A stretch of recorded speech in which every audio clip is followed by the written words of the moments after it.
सदियों पहले दूर किसी जमीन पर एक सल्तनत इजाद हुई जिसकी सरहदें चीन के पहाड़ों से लेकर भूमध्य सागर तक फैली थी।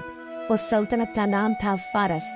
फारसी सुल्तान स्वारामान के दो बेटे थे, एक का नाम था तस और दूसरा गारसेफ। पर अभी दिन का खानदान अधूरा था, जो तब पूरा हुआ जब सुल्तान की नजर एक ऐसे लावारिस बच्चे पर पड़ी जो अकेला ही 10 सैनिकों से भिड़ गया। उस बच्चे की बहादुरी से खुश होकर सुल्तान ने उसे गोद ले लिया और अपना बेटा मान लिया। धीरे धीरे वक्त बीता और 15 साल बीत जाते हैं। अब डेस्टन बड़ा हो चुका है, वो एक राजकुमार है, साथ ही वो एक बहुत अच्छा योद्धा भी है। तब इन्हें पता चलता है कि यहाँ पर जो एक होली सिटी है, इसका नाम एलेमुट है, वो सिटी इनके दुश्मनों को हथियार बेचती है। ये उस सिटी पर हमला करेंगे और अपनी सेना के साथ ये उस सिटी पर हमला कर देते हैं। डेस्टन जो कि बहुत ही बहादुर होता है, वो बहादुरी से किले की दीवारों के ऊपर चढ़कर पूरी सेना को अंदर ले आता है और अब इस पूरे के पूरे शहर पर हमला हो चुका है। वहीं इस शहर की इस राज्य की रानी को दिखाया जाता है जिसका नाम तमीना है। वो अपने सेनापति को एक खास खंजर देती है और कहती है कि ये किसी के हाथ नहीं लगना चाहिए, इसे लेकर तुम यहाँ से निकल जाओ। पर जब वो उस खंजर को लेकर निकल रहा होता है तभी उसके सामने डेस्टन आ जाता है। डेस्टन उससे उस खंजर को ले लेता है और अब इस पूरे राज्य पर, इस पूरे शहर पर उनका कब्जा हो चुका है। जिसके बाद ये राजकुमार तमीना को बंदी बनाकर पर्शिया ले आते हैं। उस पर आरोप लगाया जाता है कि तुम हमारे दुश्मनों को हथियार बनाकर बेचती हो, लेकिन वो साफ साफ मना कर देती है। पर राजा का बड़ा बेटा उसकी बातों पर यकीन नहीं करता। वो उससे कहता है कि अगर तुम मुझसे शादी कर लो तो मैं तुम्हारे गुनाहों को माफ कर दूंगा, तुम्हें जिंदा छोड़ दूंगा। तमीना उससे शादी करने से मना कर देती है, पर तभी उसकी नजर यहाँ पर डेस्टन पर पड़ती है जो अब यहाँ पर आ चुका है।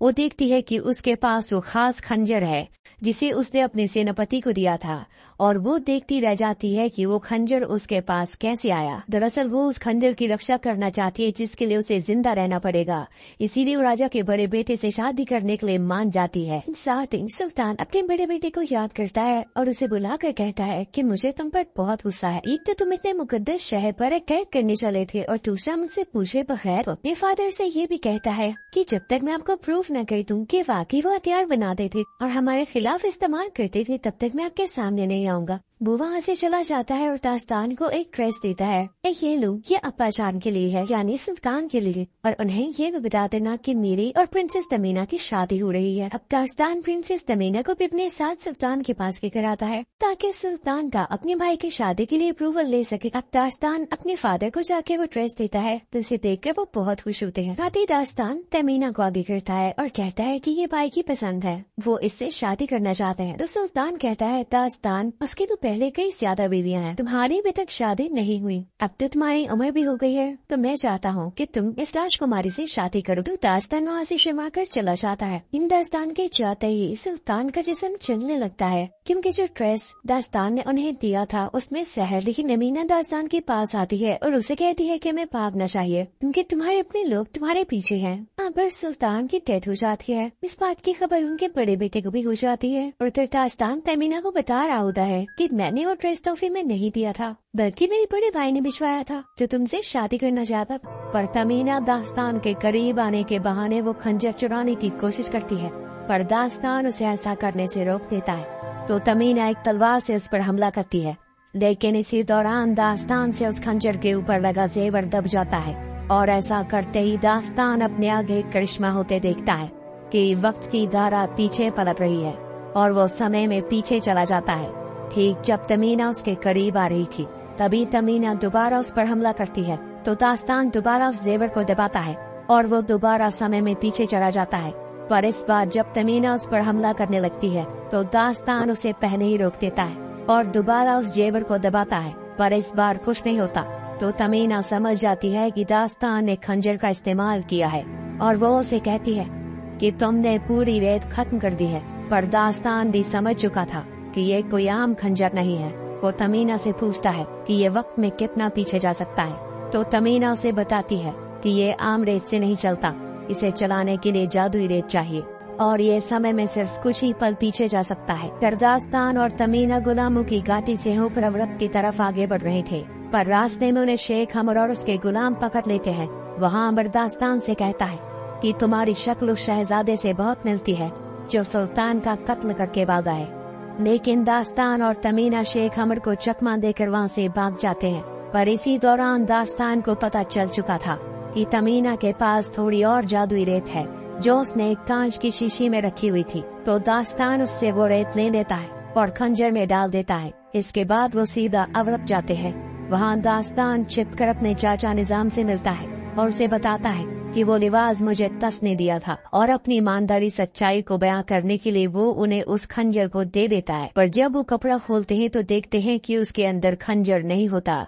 दरअसल तमीना ने खंजर निकाल लिया होता है और अब वो खंजर लेने के लिए जाना चाहता, लेकिन तभी वो देखता है कि निजाम के हाथ जले हुए हैं।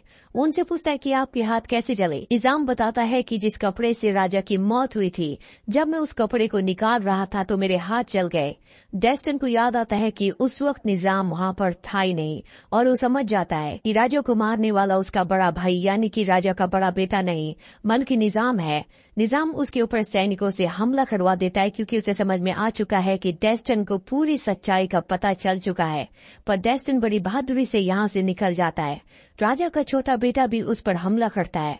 हालांकि वो उसे समझाने की कोशिश करता है, लेकिन उसे लगता है कि उसके पिता को मारने वाला डेस्टिन है। डेस्टिन उसे बेहोश करके यहाँ से निकल जाता और तमीना के पास पहुँच जाता है और अब तमीना उसे सारा सच बताती है कि आज से कई हजारों साल पहले देवता ने एक बहुत ही खतरनाक सैंडस्टॉर्म बनाया था क्योंकि वो इंसानियत को खत्म करना चाहते थे। लेकिन उस तूफान के बीच में एक बच्ची आ गई जिसने अपना सेक्रीफाइस करने की कोशिश की ताकि वो इंसानों को बचा सके।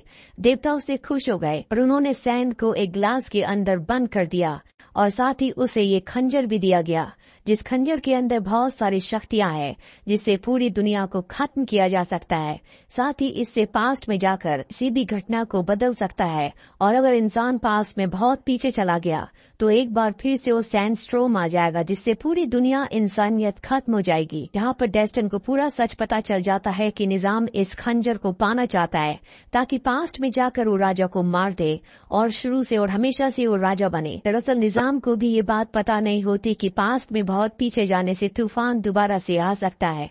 डेस्टिन को समझ में आ चुका है कि ये जादुई खंजर कितना बेशकीमती है, इसे इसकी सही जगह पर रखना होगा जो कि एक प्राचीन मंदिर है।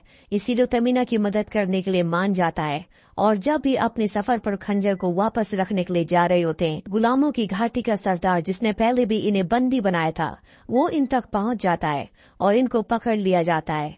अब रात को रेगिस्तान में होते हैं और तभी यहाँ पर निजाम के कुछ खास लोग जो कि बहुत ही खतरनाक योद्धा है अपने सांपों को इनके ऊपर छोड़ देते हैं। डेस्टिन यहाँ पर खंजर को लेकर जिसके अंदर दोबारा से तमीना के पास जो थोड़ी सी रेत थी वो डाल दी गई थी, पास में जाकर सभी सांपों की पोजीशन को देख लेता है और उन सब को मार देता है।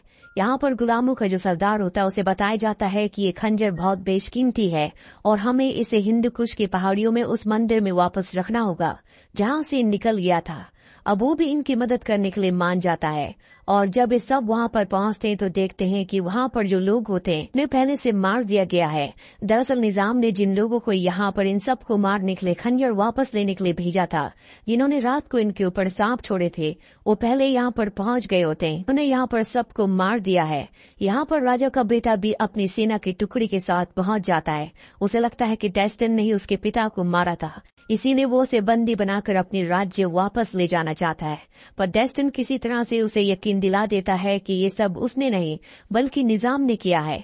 इससे पहले कि ये कुछ और बात करते, निजाम के लोग इनके ऊपर हमला कर देते हैं जिससे राजा का छोटा बेटा बहुत बुरी तरह से जख्मी हो जाता है। गुलामों का जो लीडर होता है वो अपने लोगों के साथ उनके ऊपर हमला कर देता है और इस मौके का फायदा उठाकर तमीना गुफाओं के अंदर चली जाती है जहाँ पर इस खंजर की असली जगह है। वहाँ पर डेस्टिन भी पहुँच जाता है और वो तमीना को ऐसा करने से मना करता है क्योंकि हो सकता है ऐसा करने से उसकी जान चली जाए। दरअसल अब ये दोनों एक दूसरे से प्यार करते हैं और एक साथ इस खंजर को रखने का तय करते हैं। पर इससे पहले कि ये ऐसा करते, निजाम का एक आदमी इनके ऊपर हमला कर देता है। इससे तमीना बेहोश हो जाती है और उसके हाथ से खंजर नीचे गिर जाता है। डेस्टिन उसका मुकाबला करता है। यहाँ पर निजाम का एक और आदमी होता है जो सांपों को पूरी तरह से कंट्रोल करता है और वो सांप की मदद से उस खंजर को हासिल कर लेता है। डेस्टिन से अब भी निजाम का योद्धा लड़ रहा होता है और इससे पहले कि वो डेस्टिन को मारता, यहाँ पर राजा का जो छोटा बेटा होता है जो बुरी तरह से जख्मी हो गया था वो उसे मारकर डेस्टिन को बचा लेता है। इसके बाद उसकी भी मृत्यु हो जाती है। तो हम पर निजाम और उसके लोग उसी जादुई रेत को तलाश कर रही होती है जो कि खंजर में डाली जा सके और वक्त में वहाँ पे जाया जा सके, लेकिन काफी गहरी खुदाई करने के बाद भी वो उन्हें मिल नहीं रही होती। शायद वो लोग उसे डिजर्व नहीं करते। अब बाहर शेर का खास आदमी कहता है कि मैं वो खंजर लाऊंगा। अंदर चले जाता है, लेकिन अंदर जाते ही गैंगस्टर उस आदमी की चेस्ट पर चाकू फेंकता है, जिससे वो जख्मी तो हो जाता है लेकिन उसकी जान बच जाती है। अब शेर का वो खास आदमी अपना चाकू एक गैंगस्टर की तरफ फेंकता है जो कि उसकी चेस्ट में जाकर लगता है, जिससे वो गैंगस्टर हमेशा के लिए मर जाता है।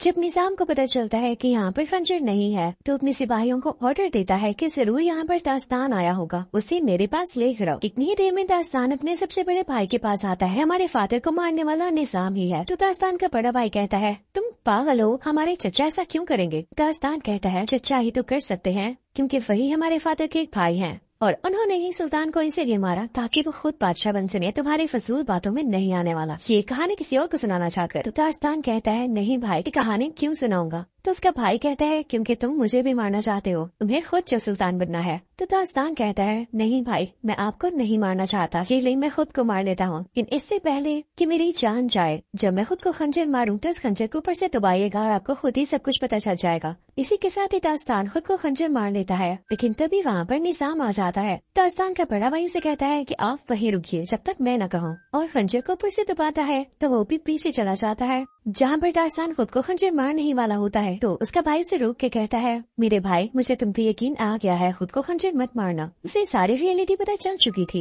लेकिन निजाम को देख के गुस्सा आ जाता है और वो दास्तान के बड़े भाई का गला काट देता है। जब उसी खंजर से दास्तान को मारने की कोशिश करता है तो निजाम को वो जादुई रेत मिल चुकी थी जिसे वो पाने वाला था, लेकिन तमीना और दास्तान भी दूसरे रास्ते से वहाँ पर पहुँच जाते हैं। उनके चलने से वहाँ पे रास्ता टूट जाता है, लेकिन दास्तान खुद को संभालते हुए दोबारा चलने लगता है। ये लोग निजाम के पास पहुंच जाते हैं ताकि उसे रोकें, लेकिन निजाम दास्तान को स्टैब कर देता है और काफी जख्मी कर देता है। निजाम तमीना को भी धक्का दे देता है, लेकिन दास्तान उसका हाथ पकड़ लेता है और गिरने से बचा लेता है। तभी तमीना दास्तान से कहती है कि तुम मेरा हाथ छोड़ दो, जाकर निजाम को बचाओ, वो अपने हाथों से इस खंजर को वहाँ लगाने वाला है, अब वही सुल्तान बन जाएगा और ऐसा सालिम सुल्तान से भी किंगडम के लिए खतरा हो सकता है। तुम्हारे लिए ये काम करना ज्यादा जरूरी है। यहाँ पर दास्तान को उसका हाथ छोड़ना पड़ता है, वो सीधा निजाम के पास जाकर उसे रोकता है, लेकिन देर हो जाती है और निजाम उस खंजर को रेत की घड़ी में डाल देता है। इससे वो बहुत पीछे जाने लगता है। इन दास्तान अभी भी फौरन से उस खंजर को जगह से बाहर निकाल लेता है, जिससे वक्त दोबारा से ठीक होने लगता है। भी वहाँ पर रेत का तूफान आता है और वो दोनों उसमें उड़ते उड़ते एक जगह पर आ जाते हैं। वहाँ पर दास्तान खुद को उसी जगह पर पाता है। वहाँ पर अभी कोई फसाद शुरू नहीं हुआ था और उसके सारे फैमिली मेंबर्स जिंदा थे।